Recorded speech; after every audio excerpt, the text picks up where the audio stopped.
রাঙামাটিতে যৌম ছাত্র জনতার ডাকে অবরোধ চলছে। এ নিয়ে আরো জানাতে রাঙামাটি থেকে আমাদের সাথে যোগ দিচ্ছেন সহকর্মী হিমেল চাকমা। হিমেল, রাঙামাটিতে তো অবরোধ চলছে, পরিস্থিতি কেমন দেখছেন? আইন শৃঙ্খলা পরিস্থিতি কেমন সেখানকার?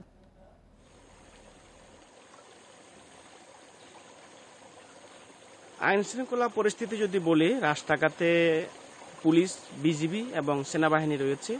তারা কাউকে কোথাও জড়ো হতে দিচ্ছে না। এখনো পর্যন্ত 144 ধারা বলবৎ রয়েছে।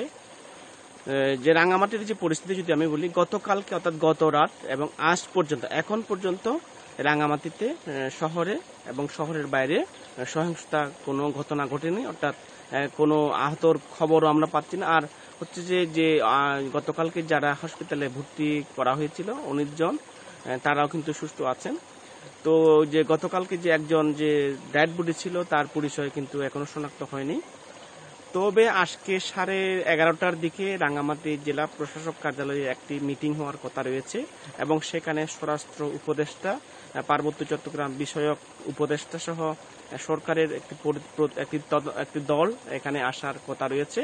সেটি আমাকে জেলা প্রশাসক মোহাম্মদ মোশাররফ হোসেন খান সেটা আমাকে নিশ্চিত করেছেন। তবে মানুষ কাটেনি, মানুষ বের হচ্ছে না, রাস্তাঘাটে যান চলাচল টোটালি নেই।